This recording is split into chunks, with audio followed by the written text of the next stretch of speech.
The pain I felt is paid for, all is said and done. Oh, I am restricted, fixed.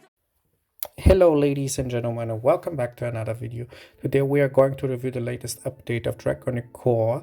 This video is going to be a two-part video in the same video, of course, with the first half of the video including how to configure the server, how to extract maps and so on. And the second part of the video is going to be how to configure the client properly so that it can connect with the server.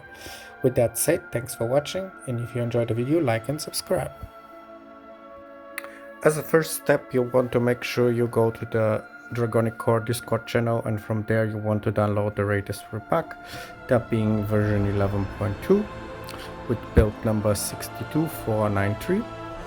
Then you want to extract all this to whatever location you want to use. For me, that location has already have all the files extracted. One thing to note in this case is going to be that the main folder where your server is going to lay, it does not have to contain any spaces, and any of the subfolders where the server is also do not have to contain any spaces. Otherwise you're going to run into issues with the Unistart server exe for the MySQL.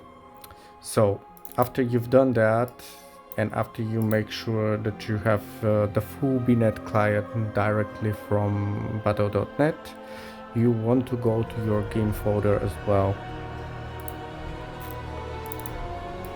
So when you are in your game folder, you want to select retail, and then into your server folder you go into bin, into real with deep info, and from here you want to copy everything from libcrypto all the way to vmapextractor.pdb, and you want to copy that into your main game directory.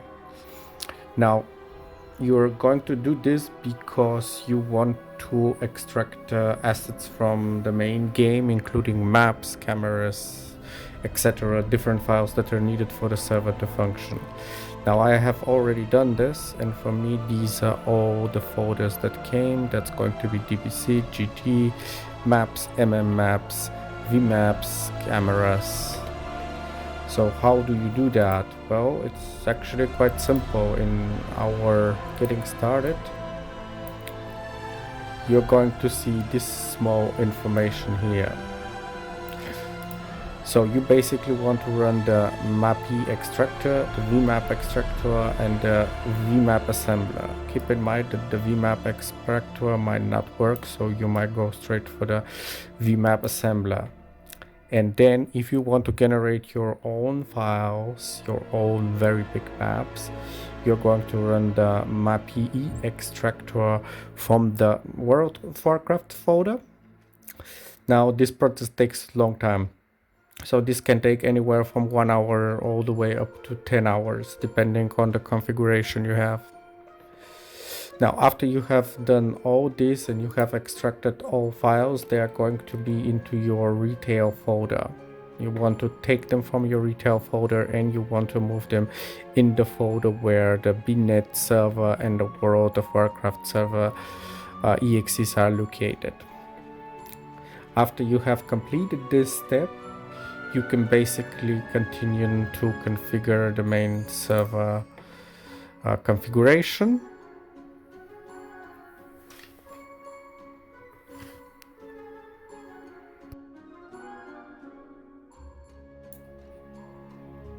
So after you have completed moving the files from the directory of the game into the bin server folder, you want to actually go and test the server. And to do that, you want to go to the uniserver zip folder and start the unicontroller, then start MySQL. Wait a few seconds, then go back into the root folder where the bnet server exe is, then run that. If everything works fine and all the files from the retail game folder are inside, the bnet server should start automatically. And then after that you want to run the world server exe. So this one does take a while.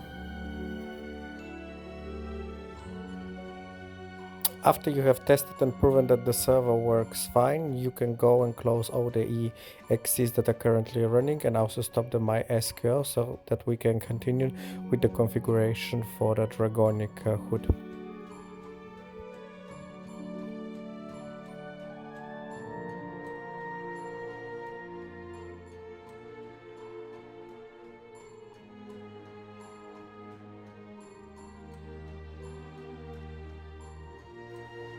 After the Dragonic Unified Launcher has launched, you are going to be first set on this page. You want to click on the second page, that being hood. And from here, the very first option is going to be the Uni controller. Then you want to click set path. And then find the Uni server Z folder in your main server. And then select the Uni controller exe. After that, you want to scroll down. Do the same for the world server. Then again the same for the BNet server. And I would also recommend you to configure the SQL log if you ever need to change things in the database.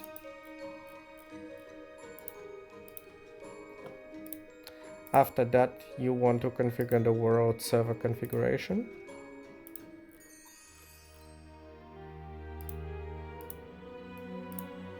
And then the final tick is going to be the BNet server configuration.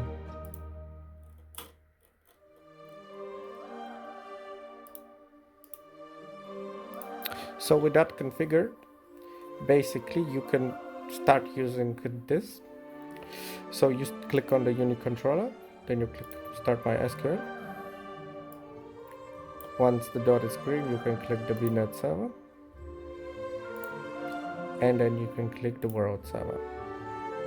Now this is gonna take a while. We will be back the moment that's loaded.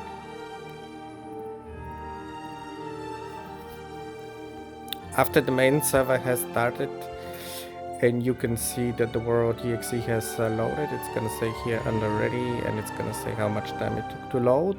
You can also continue to configure the client. Now if this is your first time of downloading the client and you have never started the World of Warcraft, the first free trial they give you until level 25 or whatever, I suggest you to do that. So start the game from the BNet, play a little bit, then close the game and exit the BNet launcher. So after you do that, you want to go to the arctium.io and download the latest custom server launcher. After you download this, you want to extract that server launcher and copy this into your World of Warcraft directory.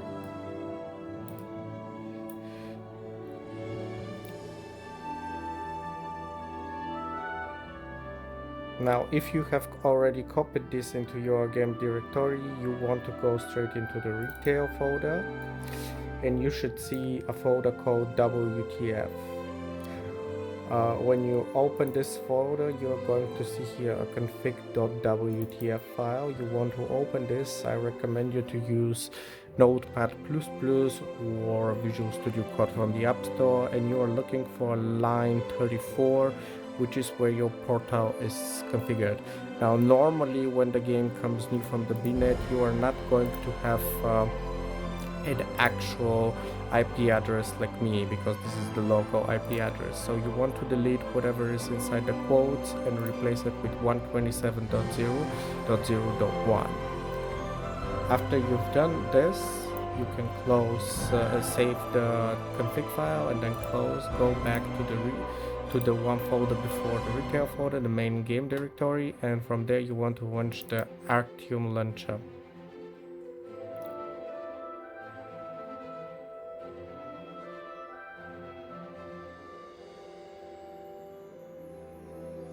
Once the game starts, there might not be a name here, so you want to configure the so-called name, and that's going to be the GM@GM, and then the password is also GM.